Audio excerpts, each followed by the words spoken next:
రైతు పక్ష ప్రభుత్వమని, రైతులకు అన్ని విషయాలలో మేలు చేసేలా ఆలోచించే ప్రభుత్వమని, గత వైసీపీ ప్రభుత్వం ధాన్యం కొనుగోలు డబ్బులు 1674 కోట్ల రూపాయలు రైతులకు చెల్లించకుండానే దిగిపోయిందని, ఆ డబ్బులో 434 కోట్ల రూపాయలు ఏలూరు రైతులకు సంబంధించినవే ఉన్నాయని రాష్ట్ర ఆహార పౌర సరఫరాల శాఖ మంత్రి, ఏలూరు జిల్లా ఇన్ఛార్జ్ మంత్రి వర్యులు నాదెండ్ల మనోహర్ స్పష్టం చేశారు.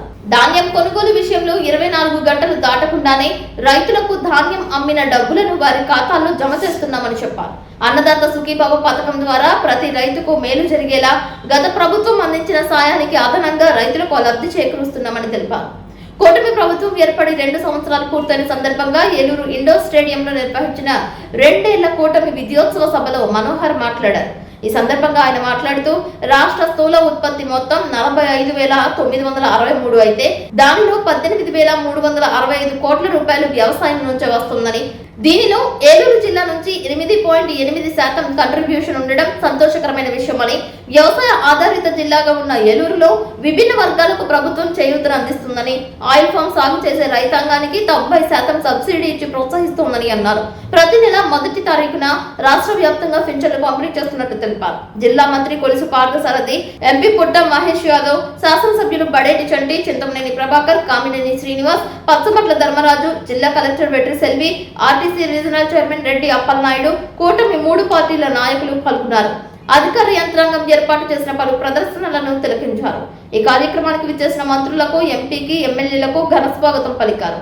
ప్రభుత్వం అందిస్తున్న పలు అభివృద్ధి సంక్షేమ పథకాల గురించి వివరిస్తూ పలు శాఖలు ఏర్పాటు చేసిన ప్రత్యక్ష ప్రదర్శనలు చూపలను ఆకట్టుకున్నాయి. జ్యోతి ప్రజ్వలనం చేసి సభను ప్రారంభించారు. వేదిక మీద ఉండే పెద్దలకి, అలాగే ఇక్కడికి వచ్చిన టీడీపీ కార్యకర్తలకి, బీజేపీ కార్యకర్తలకి, అలాగే జనసేన కార్యకర్తలకి, ప్రతి ఒక్కరికి పేరు పేరున నమస్కారాలు, ధన్యవాదాలు. ఇవాళ మనము 2 సంవత్సరాలు కంప్లీట్ చేసుకుంది సక్సెస్ఫుల్ గా. ఇవాళ పైన 5 ఏళ్లలో ఏమేమి ప్రాబ్లమ్స్ ఉన్నాయో ప్రతి ఒక్క ప్రాబ్లం అన్ని కూడా క్లియర్ చేసుకుంటా ఒక్కొక్క అడుగుగా ఈ 2 ఏళ్ళు సక్సెస్ లో ఇవాళ ఇక్కడ అందరం కూడా ఒక మీటింగ్ పెట్టుకుంది.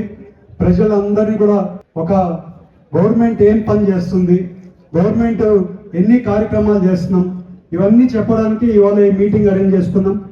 ఇవాళ మన రాష్ట్రం బాగుండాలంటే ఒక గవర్నమెంట్ కంటిన్యూస్ గా, ఒకటే గవర్నమెంట్ కంటిన్యూస్ గా ఉండాల్సిన అవసరం ఎంతైనా ఉంది. ఇవాళ మీరు చూస్తే సెంట్రల్ లో ఇప్పటికి 12 ఏళ్ళ నుంచి ఒకటే గవర్నమెంట్ ఉండడం వల్ల ఎన్ని అభివృద్ధి కార్యక్రమాలు చేయగలుగుతున్నారంటే, ఇవాళ ఇండియా ఎక్కడికి పోయినా కూడా ఇవాళ ఇండియా ప్రైమ్ మినిస్టర్ పోతుంటే ఒక రెస్పెక్ట్ ఉందంటే అది జనాలు కంటిన్యూస్ గా ఒకటే గవర్నమెంట్ ని ఎంచుకోవడం వల్ల ఆ రెస్పెక్ట్ అనేది రెగ్యులర్ గా వస్తుంది. ఇవాళ మీరు చూస్తే మన రాష్ట్రం కూడా ఒక్కటే గవర్నమెంట్ కంటిన్యూ అవ్వాల్సిన అవసరం ఎంతైనా ఉంది. ఇవాళ మీరు గుజరాత్ రాష్ట్రం చూడండి, ఒకటే గవర్నమెంట్ ఎప్పుడో నుంచి ఒకటే గవర్నమెంట్ ఉండడం వల్ల గుజరాత్ రాష్ట్రం ఎంతో అభివృద్ధి చెందుతుంది. ఇవాళ మన రాష్ట్రం కూడా అభివృద్ధి చెందాలంటే ఒకటే గవర్నమెంట్ ఉండాలని మీ అందరినీ కోరుకుంటున్నాం. ఎందుకంటే ఇవాళ ప్రతి సంవత్సరం మనం లాస్ట్ ఇయర్ ఒకసారి మీటింగ్ పెట్టుకున్నాం, మళ్ళీ ఇది ఒక సెకండ్ ఇయర్ మళ్ళీ మీటింగ్ పెట్టుకున్నాం.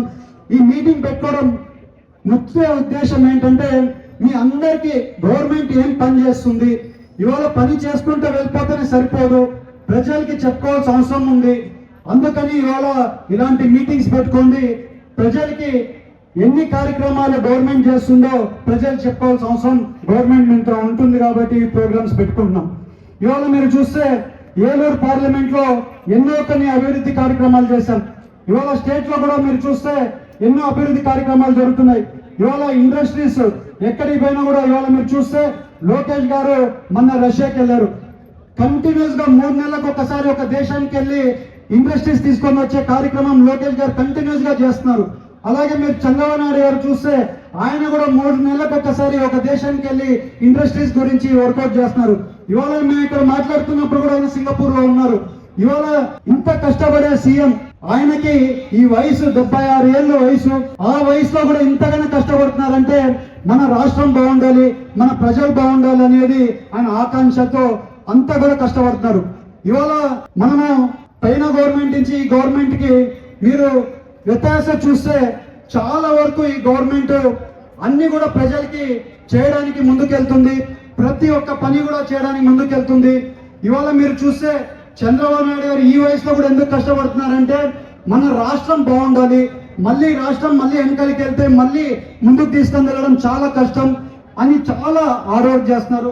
అదే రకంగా ఎమ్మెల్యేలు అయినా కానీ మినిస్టర్లు అయినా కానీ అందరూ ప్రతి ఒక్కరు కష్టపడుతున్నారు. ఇవాళ పవన్ కళ్యాణ్ గారు కూడా చూస్తే ఇవాళ ఎక్కడ చూసినా కూడా మీరు పవన్ కళ్యాణ్ గారు అభివృద్ధి కార్యక్రమాలు పల్లెలలో విపరీతంగా కనబడుతుంది. మ్యాజిక్ బ్రెయిన్స్ అని ఫారెస్ట్లలో చాలా వరకు ఇదైనా కానివ్వండి. ఇవాళ మనకు సంబంధించి కొల్లేరు శాశ్వత పరిష్కారం గురించి ఇవాళ ఎమ్మెల్యే గారు చెప్తున్నారు. ఎప్పుడో నుంచి ఉండే శాశ్వత పరిష్కారం గురించి ఎప్పుడో నుంచి ప్రజలు కొల్లేరు గురించి అడుగుతున్నారు. ఇవాళ కొల్లేరు శాశ్వత పరిష్కారం వచ్చే ఒక్క సంవత్సరంలో 2 ఏళ్లలోనే ఆల్మోస్ట్ కంప్లీట్ అయిపోయి 20,000 ఎకరాలు ఎప్పుడో నుంచి వాళ్ళు హాస్టల్ పెట్టుకోండేది వచ్చే రోజుల్లో క్లియర్ చేయబోతున్నారు. వచ్చే 3 ఏళ్లలో ఇంకా అభివృద్ధి కార్యక్రమాలు చేసుకుంటూ ముందుకెళ్తాం.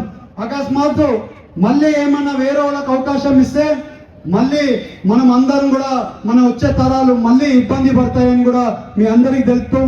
అలాగే ఎప్పుడు కూడా మా అందరినీ కోరుకుండేది ఏంటంటే ఒక్కటే గవర్నమెంట్ని కంటిన్యూస్ గా ఎన్నిక చేసుకోవడం వల్ల మీరు అందరూ అభివృద్ధి చెందుతాం. అలాగే యువత అభివృద్ధి చెందుతుంది, రాబోయే తరం కూడా అభివృద్ధి చెందుతుందని మీ అందరికీ తెలుపుకుంటూ నాకు అవకాశం ఇచ్చిన ప్రతి ఒక్కరికి పేరు పేరున నమస్కారాలు, ధన్యవాదాలు.